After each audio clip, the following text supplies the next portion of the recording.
One of the hardest questions that people ask survivors is, why didn't you know? And whether people realize it or not, that question carries a lot of judgment with it, because it is implying that you actually recognize that it was abuse when you were in it. Truth is, had I recognized it was abuse, I would have left. And I'm sure that's true for many people. Not for all, but for many. Most people aren't slow or aren't ignoring red flags or aren't just being weak or being stupid. Most people, or what most people call even being stupid, is people who have been conditioned.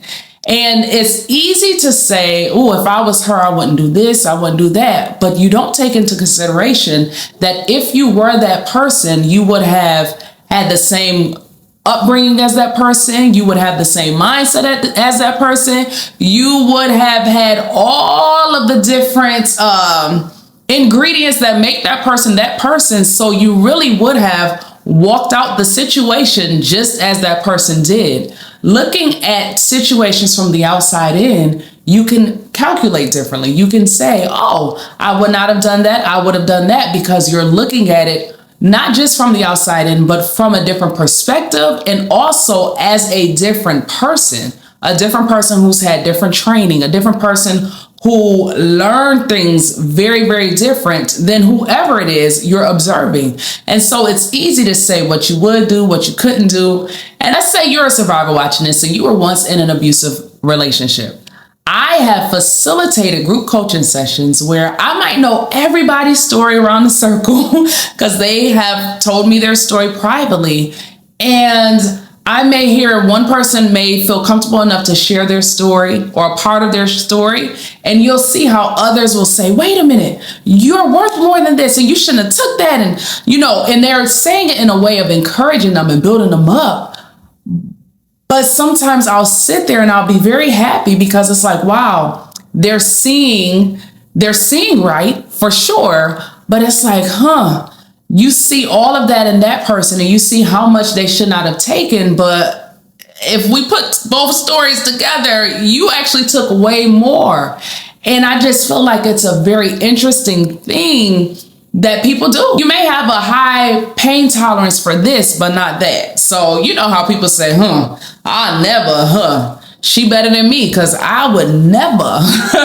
And I'm sure many people have said, I would never. There were several I would nevers that I said, and I found myself in it. And so after getting out, I had questions, comments, concerns, everything. I was in the Bible, on my face, in therapy, counseling sessions, group coaching sessions, I'm like, I was in psychology classes, like neuroscience training. I wanted to know, like, why in the world would somebody take this? Why in the world would somebody like me, like, why would I take that? What happened? What happened? Most people imagine abuse as loud, cruel, clearly wrong. But most abuse starts off not feeling like danger, but as confusion, as taking more responsibility, as trying to figure out what is actually wrong. Most people don't wake up one day and say, oh my God, I'm being abused. Typically, they are in a web of confusion trying to figure out what's going wrong in the relationship and how could they fix it. And then when you add faith into the equation, it can make it so much more difficult, one, to recognize and acknowledge you are in an abusive relationship, and then two, to get out. And I found myself in that type of situation, and especially because in the beginning, there was no physical abuse. I didn't know that abuse wasn't just physically hitting, and that it could be so much more emotional, psychological, financial. There were so many ways in which a person could break an individual down from the inside out. Also, I had the misconception that abuse, or people who tolerated abuse, were people who typically were weak, timid, fearful people, and that they would flinch and stuff like that. And I just didn't understand that people could be very, very, very strong people, strong-willed even, and be abused.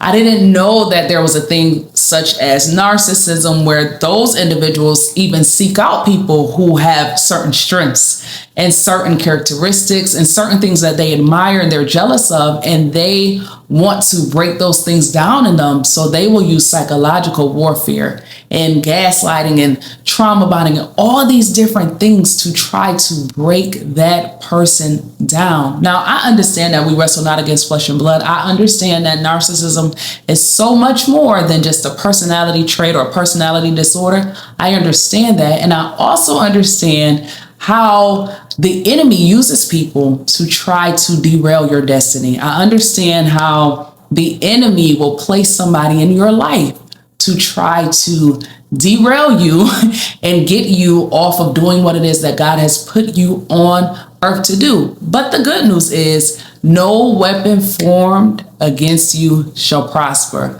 The good news is, that's not just a cliche. The good news is no weapon formed against you shall prosper. And if you're out, know that you're out. And that has nothing to do with what I'm saying on this video, but I just want to park right here to say you're out now.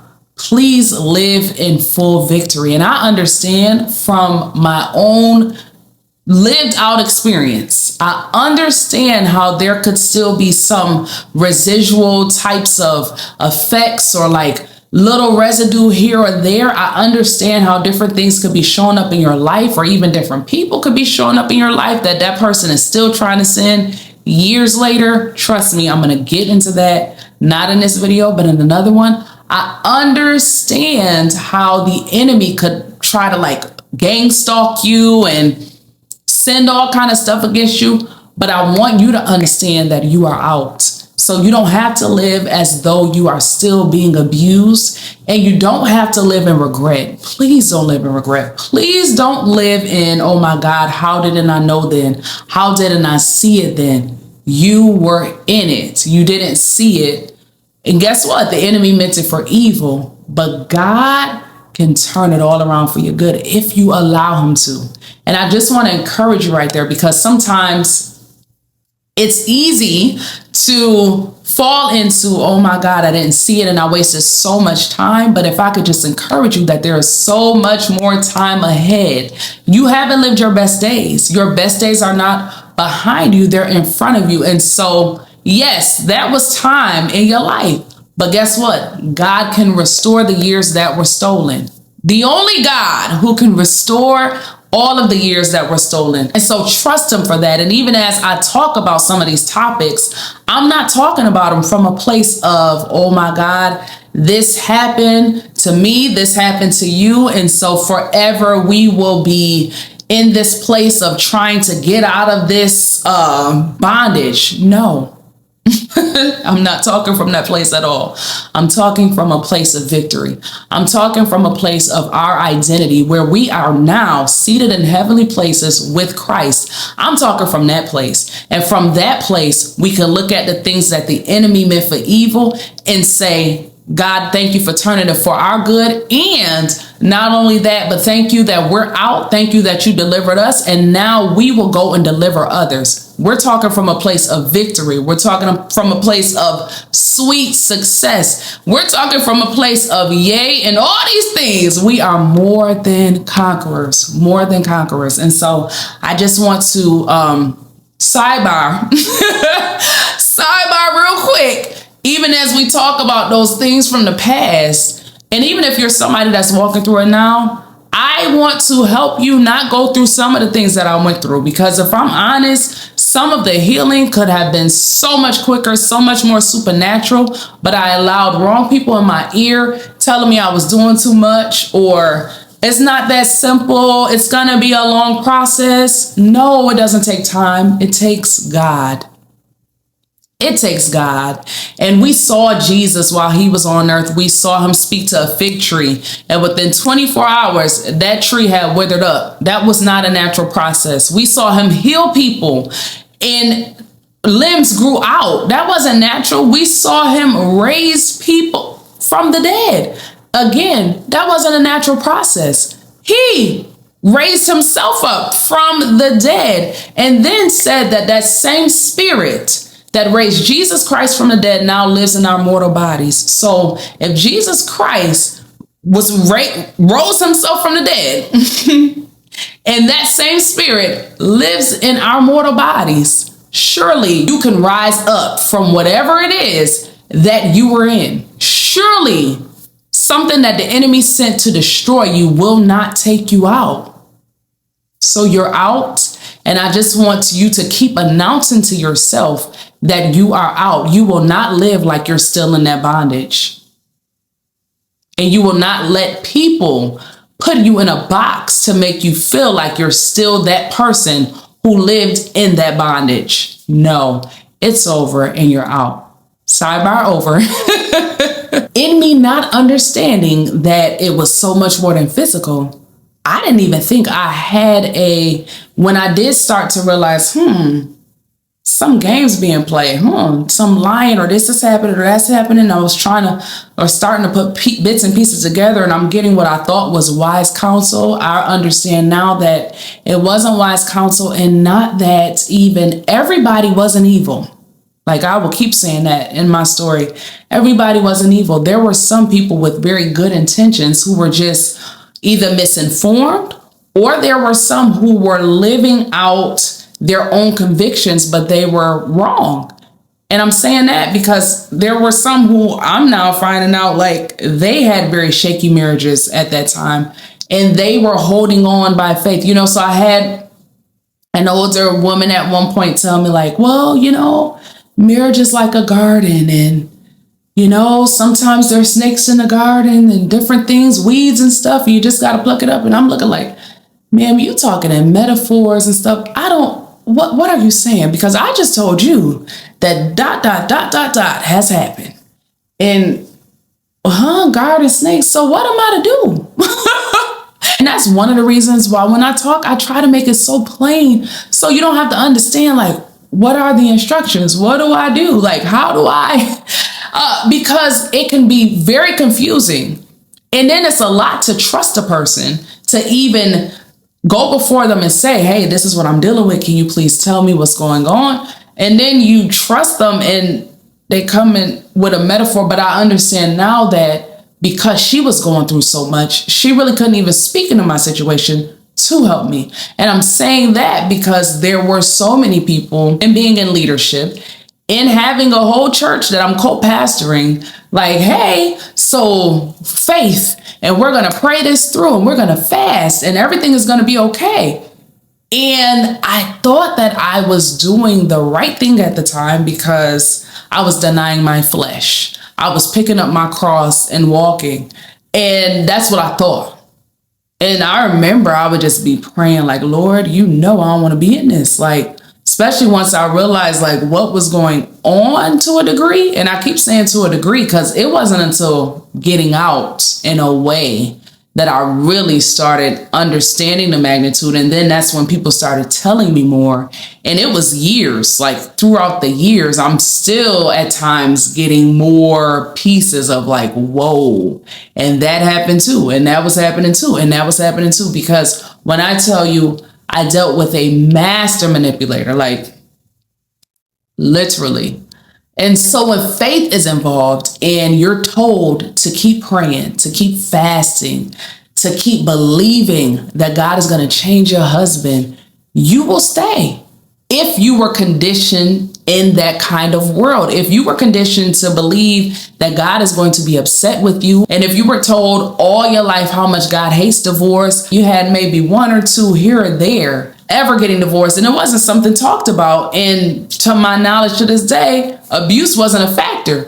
So especially something like verbal abuse or mental abuse, it was something that was very taboo. And many churches still don't even recognize that as a legitimate reason for separation or divorce. I have literally been where people have said, oh, well, he's just upset, just having a bad day. Sometimes husbands go through things like that.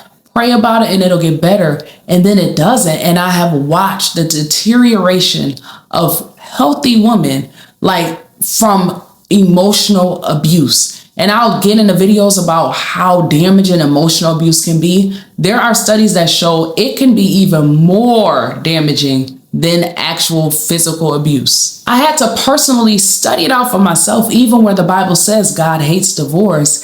He hates what divorce does to women. He hated what it did to the woman at that time, because when they were divorced, they were basically trashed, honestly. And so he was saying that he hated what that did. And if you really study it in the context of which it was written, he's saying he hated how the violence was happening toward the woman. And that's why he hated divorce. Please don't misunderstand me. The marriage covenant is a wonderful thing that God designed. The Bible starts with a wedding and it ends with a wedding. God honors and loves marriage. And in him loving and honoring marriage, he loves you so much that he would not ever want you to stay being abused. It's just not God. Another misconception is that abuse happens all the time.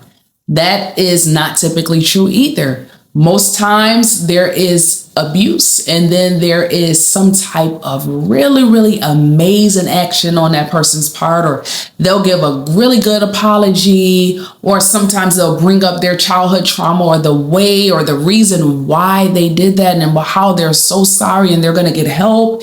And then they'll do some really good and nice things, sometimes for months at a time, until then there's another time of explosion. And in between that time, you have started to like rebuild and regain a sense of trust, and you're pretty much trauma bonded. And the trauma bond begins to feel so powerful because now your body is trying to survive. So basically, trauma bonding is a deeper attachment formed when there is harm and then relief, harm and then relief, repeated over and over again. And that's why even over time, it will seem even more difficult to get out, or even more confusing. Like, what in the world am I?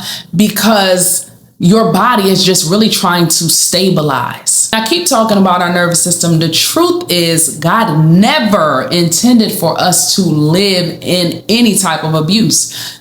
He created fight, flight, fawn, freeze, 4 times of danger, but not to feel like you're in a war zone in your home, which is why it is so cruel. And also it can be confusing and very, very, very difficult to get out. But let me say this, just in you getting out of an abusive relationship, you have already beat the odds. According to statistics, women take about 7 times. There are 7 attempts before they make it out.